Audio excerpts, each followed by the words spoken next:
মাত্ৰ দুটা বস্তু ব্যৱহাৰ কৰি বনাইছোঁ এই ক্লিনজাৰটো। আপোনালোকেও একেবাৰে সহজতে তৈয়াৰ কৰিব পাৰে। ছালখনৰ যদি উজ্জ্বলতা একেবাৰে নাইকিয়া হৈ গৈছে, ক'লা দাগৰ বা পিগমেণ্টেশ্যনৰ সমস্যা আছে, আপোনালোকে এই ক্লিনজাৰটো ব্যৱহাৰ কৰিব পাৰে। পৰ্চত থকা যিমানবোৰ লেতেৰা ধূলি মাকতি খুব ভালদৰে চাফা কৰিব। কণমানিজনী বছৰিকা পৰীক্ষা হৈ আছে। পৰীক্ষাৰ পৰা তাইক আনিলোঁ আৰু ইয়াৰ পিছতে মই এফালে আহিছোঁ। এয়া দেখিছেনে, মই আহি আছোঁ।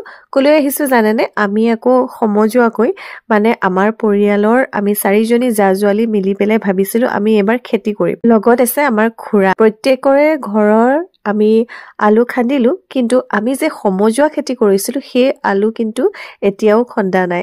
সেইবাবেহে আমি আহিছোঁ আলু খান্দিবলৈ। আৰু এইফালে দেখিছেনে সকলোখিনিয়ে কৰিয়ে আছে বাৰু কাম। মোৰহে আহি পোৱা অলপ দেৰি হৈ গ'ল। এয়া আলু, আমাৰ এইবাৰ আলু খেতি আৰু খাওঁ। এইফালে মোৰ শাহুমাৰ ৰক্ষা নাই, মানে মই এটা আলু ভৰাবলৈ মই পোৱা নাই। আলুকেইটা খাই লৈ কিমান মৰম বাৰু আমাৰ, দেখিছে ন? আৰু সেইফালে দেখুৱাই দি আছে পৰিৱেশ। এইয়া দেখিছেনে, আলু বইল কৰি থৈছে আৰু এইফালে চুনচুনীয়ে কলপাত কাটি আছে আৰু এইফালে মামীহঁতো আছে। এয়া আমাৰ ৰণুস্কাই, অঞ্জুবাই, আমাৰ যে আধি খেতি কৰে আপোনালোকক কৈছিলোঁ, সকলো আহিছে। সকলো মিলি জুলি আমি যদি কৰোঁ নহয় সোনকালে কামবোৰ শেষ হয়। আমাৰ মেইন যিজন খুৰা এতিয়ালৈকে উপস্থিত হোৱা নাই বাৰু, অলপ পিছতে আহিব। আমাক ক'ব তোমালোকে সোনকালে কৰা কামখিনি। বৰ ভাল লাগে জানেনে? এইদৰে যেতিয়া আমি সমজুৱাকৈ কিবা এটা কৰোঁ নহয়, ইয়াৰ আনন্দটোৱে বেলেগ মানে। এইফালে নিমখ আৰু জলকীয়া লৈ লৈছে, বাকলি গুচাই। এয়া প্ৰথমটো কেনেকুৱা কোৱা? পথাৰৰ মাজত এনেকৈ বইল কৰি আলু খোৱা মজাই বেলেগ। মজা। আৰু এইফালে যোনটি জলকীয়া দেখি এইফালে চুনুমণিৰ লোভ। তাই কিন্তু জলকীয়া খাব নোৱাৰাজনী আমাৰ এইজনী, একদম জলকীয়া খাব নোৱাৰে। টেষ্টি। এইফালে চুনচুনি কোৱা? টেষ্টি। এবাৰ আৰম্ভ কৰিছে খুৰাই দেই। এয়া প্ৰথমটো আলু বাকলি গুচাইছে আৰু আমাৰ এয়া দেখিছে এটা আলু বাকী থকা নাই, একদম নিমখ জলকীয়াৰ লগত সানি এই এটা এৰিলে বাৰু। এয়া আমি গোটেইখিনিয়ে খালোঁ আৰু এয়া খুৰাই আৰম্ভ কৰিছে। টেষ্টটো বৰ ভাল লাগে আকৌ দেই নতুন আলু।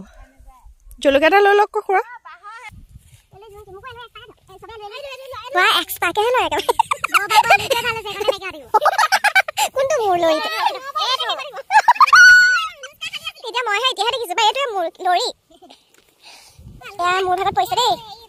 খুৰা হৈছে আমাৰ গ্ৰুপৰ লিডাৰ। যেতিয়া আমি ভাবিছিলোঁ খেতি কৰিম বুলি, খুৰাই খুব ভাল পাইছিলে আৰু খুৰা নহ'লে নহয়। এই ব্যস্ততাৰ জীৱনত আমি সকলোৱে কেৱল নিজক লৈহে ব্যস্ত হৈ থাকোঁ।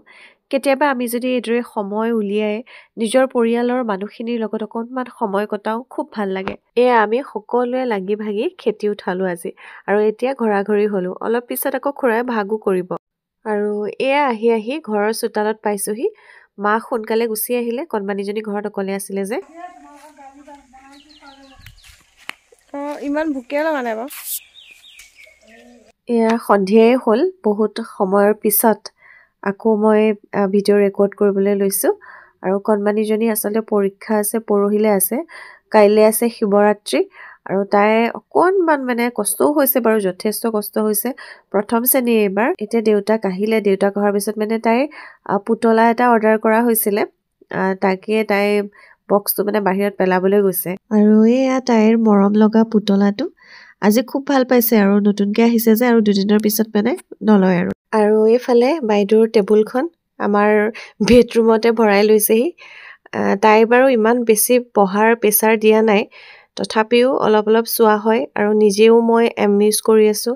চেণ্টাৰ তেজপুৰত হয়, পৰীক্ষা এটা হৈ গ'ল আৰু ইয়াৰ পিছতে প্ৰেক্টিকেলৰ কাৰণে যথেষ্ট প্ৰেক্টিচ কৰিব লাগিব আৰু কণমানিজনীক যিহেতু সময় দিব লাগে, সেয়েহে ইমান বেছি নিজৰ কাৰণে সময় উলিয়াব পৰা নাই। তথাপিও চেষ্টা কৰোঁ বাৰু। আমাৰ জীৱনত টাইম মেনেজমেণ্ট কৰাটো অতি জৰুৰী। আমি যে কামবোৰ পেলাই থওঁ, ইয়াৰ কাৰণে কিন্তু আমাৰ নিজৰ যথেষ্ট লোকচান হয়। সেয়েহে কেতিয়াবা মন নগ'লেও কামবোৰ কৰিবলৈ চেষ্টা কৰোঁ।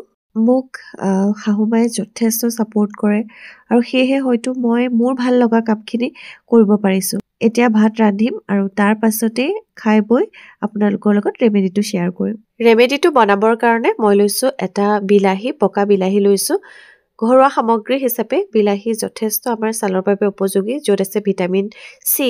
বিলাহীটো দুফাল কৰি পেলাই মই ইয়াৰ জুচখিনি উলিয়াই ল'ম এটা বিলাহীয়ে মই ব্যৱহাৰ কৰিম খুব ভালদৰে আপোনালোকে ইয়াৰ ৰসখিনি উলিয়াই ইয়াৰ পিছত আমি যিটো পিউৰি পালো বিলাহীৰ আপোনালোকে গুটিখিনি ব্যৱহাৰ নকৰিব এখন চেকনিৰে খুব ভালদৰে চেকি ল'ব ইয়াৰ পিছতে মই ব্যৱহাৰ কৰিম কেঁচা গাখীৰ প্ৰায় 2 চামুচ মানেই হ'ব কেঁচা গাখীৰ এতিয়া দুইটা বস্তু খুব ভালদৰে মিক্স কৰি ল'ব এটা আপোনালোকে বটলত ষ্ট'ৰ কৰি ৰাখিব পাৰে ঘৰুৱা ক্লিনজাৰ হিচাপে আপোনালোকে ব্যৱহাৰ কৰিব পাৰে পৰিষদ থকা যিমানবোৰ লেতেৰা ধূলি মাকতি খুব ভালদৰে চাফা কৰিব আপোনালোকে ৰাতিপুৱা শুই উঠিও ব্যৱহাৰ কৰিব পাৰে ৰাতি শোৱাৰ আগতো ব্যৱহাৰ কৰিব পাৰে যথেষ্ট আপোনালোকে ভাল ৰিজাল্ট পাব ফ্ৰেন্ডছ কেনেকুৱা লাগিলে আজিৰ ভিডিঅ'টো মোক কমেন্ট কৰি ক'বলৈ নাপাহৰিব যদি ভাল লাগিলে ভিডিঅ'টো প্লিজ লাইক কৰিব যিমান পাৰে শ্বেয়াৰ কৰিব আপোনাৰ ফ্ৰেন্ড সাৰ্কুলৰ মাজত আৰু এটা নতুন ভিডিঅ'লৈ মই দীপাঞ্জলি পুনৰ আহিম আপোনালোকৰ মাজলৈ আজিৰ ভিডিঅ'টো ইমানতে শেষ কৰিছো ধন্যবাদ